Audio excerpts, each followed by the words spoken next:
second grader ended my marriage with a sentence tossed like a paper airplane. We were in the multi-purpose room that smells like poster paint and old pizza. The school concert had just finished, the PTA moms were hugging with the choreography of a well-funded ballet, and someone's kid freckled, still wearing his paper tie from the jazzy night theme, looked up at me and said, loud enough to echo, "My mom says Claire sleeps at the inn when she's with Mr. Rodolfo." It was the kind of sentence that splits a room, conversations clipped at the edges, a triangle of silence formed around me. I looked for a teacher, I looked for my wife, I found 1,000 eyes pretending not to look. A floor buffer in the corner hummed like it knew something. Claire's hand found my elbow, soft and precise, the same way she steadied folding chairs at every event. She smiled in a way that tells crowds everything is under control. Her eyes said she was very, very tired. I'm 36 and measure my life in flowcharts. I'm a process engineer. I like things that can be modeled, handled, improved on a whiteboard. We live outside Seattle in a suburb that could be an ad for the Pacific Northwest. Cedar fences, rain that mists more than it falls, coffee that is somehow always within reach. Claire is 34 and was born to run a PTA. She's vice president and acts like a chair, the kind of person who remembers not just names but dog breeds. She can get 300 parents to donate raffle baskets with nothing but a clipboard and a hopeful tone. People talk when she walks into rooms. Some of that talk was admiration. Some of it, I learned, was strategy. We made it home with the kids in the back seat arguing about which song was theirs. Claire set the programs on the counter like trophies. We got them to bed. She poured water and leaned against the stove. She stared at a spot on the backsplash, as if it would tell her what to say. "I messed up," she said. The mom chain detonated before the water glass hit the counter. 30 buzzing phones lit our neighborhood one living room at a time. Group texts with names like Trailblazers and Tiger Moms and PTA Ops. In one thread, someone said, "Kids say the darndest things," with 3 nervous laugh reactions. In another, a screenshot of a boutique inn in Ballard. The Heron and Hearth showed a table set for 2, candles and mismatched brass. The caption read, "Soft opening for friends of the Cobalt Table Group." Cobalt Table Group is the holding company for a cluster of stylish restaurants run by a man named Rodolfo, who donates to our auctions and makes sure the kids' spaghetti is never an afterthought on his menus. In the school's weekly email banner, the Cobalt logo appeared beside "Thank you" to our sponsors. Claire had arranged that sponsorship. She told me because of it, the kids would get better field trips. "I messed up how?" I asked, and my voice sounded like a meeting I didn't want to lead. She took a breath. "By letting people help me quiet things I should have faced, by confusing what protects the school with what protects me." She didn't say names. She didn't have to. I had seen the quartet flyers around town. Leon, second violin, hair always escaping its tie, smiles that looked like apologies. They played at 2 PTA galas in a row for a generous rate that showed up in our bookkeeping as a line item called cultural enrichment, billed through a company that handled music rights and, apparently, reputations. I'd met him once backstage when he handed Claire a program and grazed her wrist like a secret. The first time I saw a bill that wasn't ours, it hid inside a stack of pizza receipts on the dining table. Claire had set everything out to reconcile for year-end copy shop charges for flyers, Lyft rides home for volunteers at 10 p.m., a heroic purchase of 25 gallons of hand sanitizer. Underneath, crisp and glossy, a retainer invoice, Rain Layer Strategies, LLC. In the memo line, PTA Community Management. There was a second page, printed faintly, where you could make out phrases like crisis calendar, narrative monitoring, escalation protocol, and content consultants. The amount was the kind of number that isn't tragic on its own, but becomes a storm when attached to a pattern. I asked Claire about it the way engineers talk to other engineers when something in the system is off, with caution, with curiosity, with the belief that there must be a reasonable path back to stable. She said the invoice was a mistake and that she'd take care of it. She used the word donation. She used the phrase in kind. She said sometimes vendors comp things to be partners. She said Rodolfo had offered to lend his restaurant's PR people to help with reputation because a parent had posted something ugly about a teacher on Nextdoor last month and a takedown had saved a woman's job. She said protecting the community matters as much as protecting the truth. When you build systems for a living, you know when data is missing. The bank account labeled house had a transfer labeled Apogee Media in the middle of 3 Target runs and a pediatric copay. The note said content. The amount matched the retainer. A shared spreadsheet Claire kept for PTA expenses showed adjustments that didn't adjust. Under the tab for fundraising, a new row had been added called Private Previews.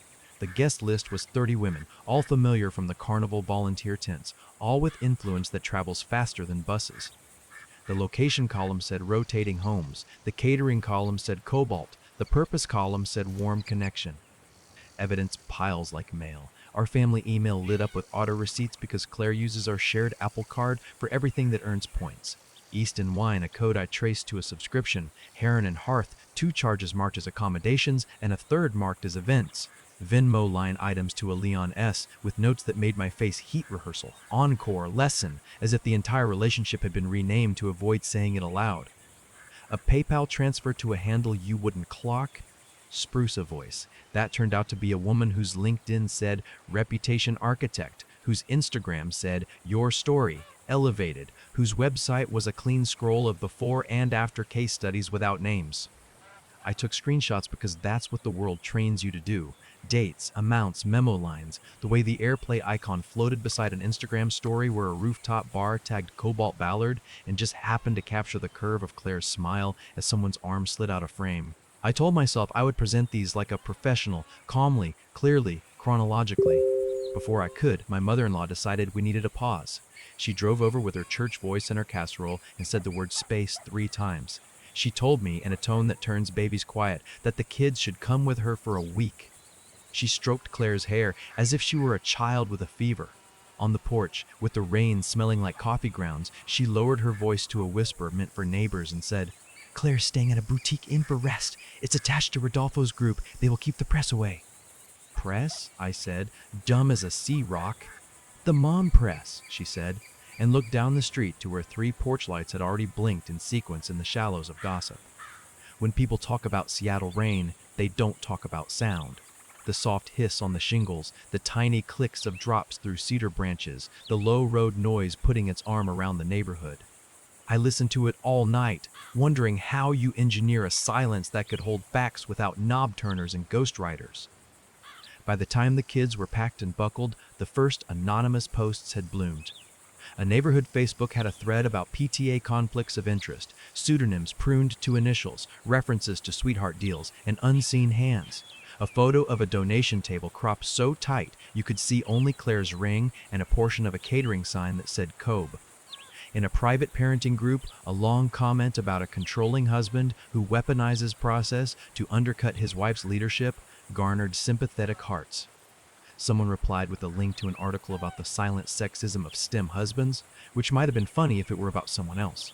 On the PTA's official page, a cheerful post about the success of the book fair had 2 comments that read like compliments until you reached the punctuation and realized they were warning shots. At the school concert the next week, I saw Leon up close for the first time since the paper airplane sentence. He was standing by a bass case backstage, hands anxious on the zipper. He looked smaller without his violin. Claire was coordinating ushers with a set of gestures only she uses, the ones you learn from directing traffic and budgets. I waited by the water fountain. He saw me, then saw the exit, then saw that he couldn't get to the exit without walking past me. I stepped closer than polite. The hall smelled like paper and hairspray. "You don't get to humiliate her publicly," he said, before my jaw even unclenched. His voice wasn't a warning, it was a memo. "You think your screenshots will give you the story? We're running a counter-narrative so the school can function." "We?" I asked. "Who is we when you say you're running stories about my wife?" He closed his eyes like he could rewind. "You're making this worse," he said. "She asked for help. She made a mistake. She's trying to keep the kids out of it. You want to be the guy who shoves her name into every thread?" "Who hired Rainlayer Strategies?" I asked. "Who's paying Apogee Media? Why are there takedowns coming from a firm that also runs Rodolfo's restaurant PR?" He looked past me to where Claire was placing programs at the end of each row with the care of a jeweler. "You don't understand the scale," he said. "This town eats its own. You go to war, you never get back." He slipped past me like a violin line, quick, pretty, defensive, and I stood there tasting metal behind my teeth. A letter from a lawyer named Andrea arrived 2 days later with a calm font and an invitation. She represents families, reputations, and the places where those overlap with money.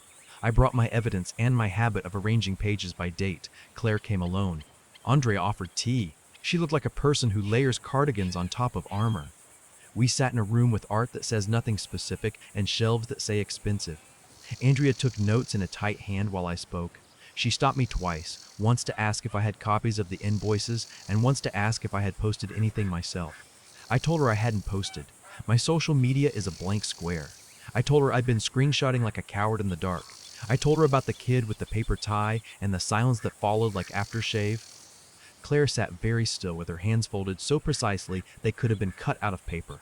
When Andrea asked her if she had engaged Rainlayer Strategy, she said, I sought advice. When Andrea asked if she had engaged Apogee Media, she said, Cobalt has resources. When Andrea asked if Rodolfo or Leon had contributed to any arrangement, she said, friends made introductions.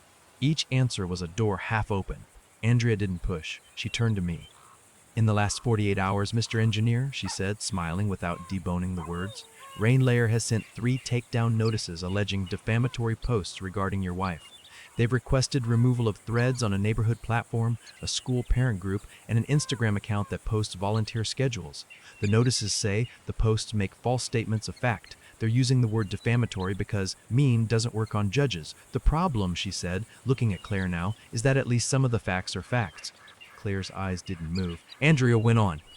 You're going to want to go to war, she said to me. You're going to want to post your screenshots like wanted posters. Don't. You'll feed the other story. Meet ugliness with process and proof and patience.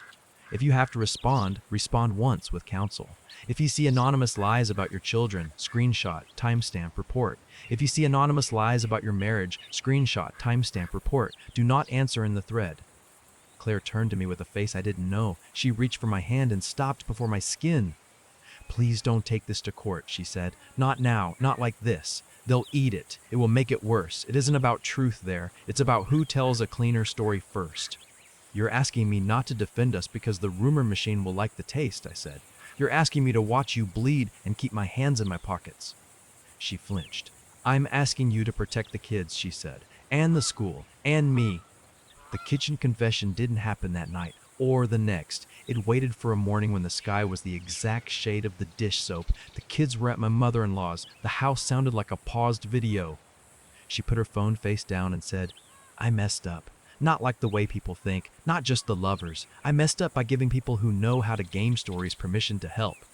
When things first started swirling last spring, notes under car wipers, a rumor at the book fair about a raffle fix, a parent going to the principal with a printout of my texts, I panicked. I didn't want the school to be hurt. I didn't want the fundraiser to be wrecked because someone thought I was a cliché. She took a breath that sounded like a hinge. Rodolfo has a team. He offers them to friends when there's a mess. They're good. They're surgical. They call it triage. They create 3 nice posts to bury one ugly. They write emails that look like they're from different people. They call admins and use words like false. They are very polite. They told me to trust them. Leon told me to trust them. Leon told me it was compassionate. He said, if you let them guide the narrative, no one gets hurt. And I believed him because he said it like a musician says a truth. I put the invoices on the counter. She looked at them the way you look at your school picture from 6th grade. They asked me to set up private fundraisers, she said. They said get the moms in a room and dazzle them with purpose. Give them wine and task them with leadership so they will feel invested. They said invite the ones who move talk. They catered for free. I told myself I was doing it for the playground. I told myself the string quartet was there because culture. I told myself sleeping at the inn was strategy because people could say things about our house they couldn't say about a venue. I told myself a lot of things. Most of them were out of fear. Did you take money directly from them? I asked. Personally. She shook her head, then nodded once. Not cash, she said. Discounts, favors, a bill that didn't arrive, a room comp that I told myself was for balance. They called them gifts. I pretended they were friendship. Then I was in debt to a narrative. What about the posts? I asked. The ones that called me controlling, the ones that hinted I was abusive without saying the word. Did you? I didn't write those, she said, fast and desperate. I didn't. But I didn't stop them. I didn't tell them no when they said they had to shape the conversation. I let them suggest I was protecting the community from lies. I let them whisper that my husband doesn't support women. I said nothing when a perfectly timed anonymous comment appeared under a mom's post reminding everyone that engineers can be cold. I said nothing because they told me it would keep the peace. She lowered herself onto the floor and sat cross-legged like it had cost her something to climb down from whatever story she'd been holding up. I messed up, she said again. I let other people decide who I am. I didn't trust you because my fear told me you were a threat to the thing I loved. I didn't trust myself because my fear told me I didn't deserve to be loved unless I was perfect. I wanted to be furious. I wanted to be brilliant. I wanted a speech that ends arguments forever. What came out was small and ordinary. We can stop, I said. We can tell the truth and take the fall and rebuild slow. It's not glamorous. It will be terrible for a while, but we can do it. She nodded hard like she was agreeing with Rain. Ha! For a week, it looked like we might. Claire resigned as PTA VP with a letter that made me ache no spin, just gratitude and a line about stepping back to protect the community from distraction. She canceled the private fundraisers. She told Rainlayer to stop. She asked me to sit with her while she called Rodolfo and said a sentence so soft I almost missed it. I need my name back. She met Leon at a coffee shop near the lake and came home with eyes red and a jaw that looked like it had done work. She told me. She told him no more help, no more late-night messaging, no more any of it. He had said he understood. He had said it like a musician, which is to say his tone broke where it mattered. The first week after you pulled a plug on the PR machine, your neighborhood sounds different. The mom chain replaced its innuendo with casserole recipes. The anonymous posts slowed. A few people texted privately to say they saw the mess and didn't know how to be kind, but wanted to try. I told Claire that was a win. She smiled like someone seeing sun through an awning. Then a thing happened I don't want to describe. It is enough to say the world took her, and it wasn't public, and it wasn't fair. I am not going to turn my wife's death into a chapter for a stranger's book. If you've lost someone, you know the room splits into before and after, and the ere and after is heavier. If you haven't, I hope you don't for a very long time. In the after, the PTA board met in a room that still smelled like Claire's notebook paper and votes. They removed her name from the spring banner to avoid division. The playground plaque that had been ordered with her signature as a this year leader got ordered again, blank in that spot. The principal called me to say the decision wasn't a judgment, which is a sentence that means its opposite. Two moms hugged me at drop-off and looked past my head as if the gossip perched there might bite. The PR firm sent one more email, a form letter with a missing comma, offering again to manage crisis and condolences. I put it in a folder called Number. The smear didn't roll back just because the story ended. The anonymous accounts kept posting in little bursts. Nothing big enough to be actionable, just enough to feel like someone knocking from the inside of the wall. A concerned parent shared a blog that said donations had been mishandled last spring and that leadership had conflicted loyalties. A photo of our porch on a dark morning got captioned with a rumor about a move-in truck. The kids heard whispers at recess. My son, Oliver, 8, asked me if mommy lost her job. My daughter, May, 6, asked me if you can get in trouble for helping. I told them love doesn't get you in trouble. I told them sometimes fear does. Evidence saved me from believing I was insane. The invoices with Rainlayer's letterhead, the bank transfers to Apogee Media, the emails from Heron and Hearth with the subject your reservation has been graciously covered, the Venmo line to Leon that read rehearsal with a music note he never uses for anyone else, the screenshots of anonymous posts that used a comma in the same wrong place, the takedown notices from a law firm that also represented the restaurant group, the call logs I printed and kept in a folder because holding paper helps. Grief turned me partial. I worked in the mornings, a blur of process maps and morning stand-ups and Slack pings that kept me from staring at the wall. In the afternoons, I picked up the kids and fed them things that didn't argue. In the evenings, I pulled up therapy tabs and emailed a counselor whose website had soft colors that made me want to swallow. On the worst nights, I drove to the lake and sat where the quartet had once played at sunset and counted boats as if counting would anchor anything. On a Tuesday, Leon knocked on my door. He looked lost, like a man who had walked out of a theater into rain and couldn't figure out why his coat was wet. He held a paper bag like a talisman. He said he brought soup, which is the only sentence you can bring a man like me without a fight attached. He stood on the porch and didn't come in. He said he was sorry and that he loved her in a way that didn't make him honorable. He said he had believed he was helping, that he had mistaken silencing for saving. He said the PR people had used music words, tempo, harmony, dissonance to explain their strategy, and that he had been foolish enough to hear art where there was none. He cried without the violin to make it pretty. I didn't punch him. I took the soup and said thank you. I told him to stop appearing in our threads with any name, real or fake. He nodded. He said that the restaurant had cut him loose from the donor circuit and that it felt like losing a gig he never should have taken. I closed the door and leaned on it until my breath matched the rain. 2 months later, a mom I barely knew stopped me in the grocery store and said she had nominated Claire for a quiet thing, an internal district thank you that doesn't come with a plaque or a post. It would list her name and an example of how she had helped a teacher. It would live in a document no one reads unless they need to feel hope.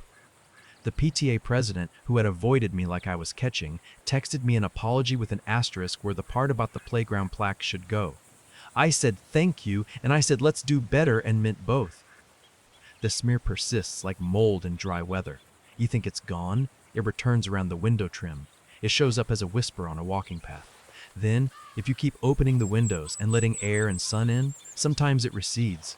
I have learned new rituals. I print the ugly things and file them with dates. I screenshot and send to Andrea when something crosses a line. I bake brownies for the teacher who is tagged in a thread about favoritism. I show up for field day and peel oranges until my thumbs smell like summer. I don't correct people loudly. I correct them with presence. It is slow. It is not a thesis. It helps. On a Saturday, I took the kids to the Ballard Farmers Market because that's what you do when you need to walk through a crowd and remember you are not the only person holding a story that hurts. We passed the stall for Cobalt and I saw a new face handing out samples of pasta that tastes like memory. The sign said, "New owner." The man smiled with the professional kindness of someone who has been told nothing. I nodded and moved on. The string quartet played by the potted conifers, a set of faces I did not know. A girl in a yellow raincoat clapped off beat. Oliver rolled his eyes like a critic. May twirled with a wooden spoon. Back home, I pulled out the folder labeled Proof, because sometimes hugging paper is the only way to stop shaking. On top was the last thing Claire had printed. It wasn't a PR invoice or a receipt. It was a screenshot of a DM from a mom named Priya who had said, during the worst week in the quiet of a weekday afternoon, if you want to sit with someone who won't post about it later, I'm here. Underneath, in Claire's handwriting, was a line that looked like a question and a promise. Both, choose the room with fewer cameras. I am not a man with a profound moral. I am a man who knows how to mark up a process and try again. I know we live in a time when stories are currencies and PTA elections can feel like congressional races. I know better now what it costs to let wealthy men set the terms of your shame. I know how fast a narrative can be manufactured, polished, placed like yard signs around your home. I know how long it takes to pull those signs up, how the stakes rust, how sometimes you cut your hand and keep pulling. On some nights, after the kids fall asleep in a pile of limbs that looks like a friendship, I stand at the kitchen counter where Claire once lined up water glasses for volunteers, and I open a blank note on my phone and write down ordinary things. Oliver scored 2 goals at recess. May can tie her shoes. The dishwasher made a sound that means a belt is loose, and I fixed it with a butter knife because I am not just a man who works on flows and charts. I am a man who keeps a home from rattling apart. I write one more line for her. I write one more line for her. And then you tried to repair. I saw it. I will keep going. What would you have done if the rumor machine started printing your family's headlines and the only tools you had were receipts, screenshots, and a spine you weren't sure you still owned? Do you believe reputations can be rebuilt in the same town that saw them burn, or is moving away the only way to breathe? If this story resonated, I'd be grateful if you liked or subscribed. It helps me keep telling the messy ones that feel real.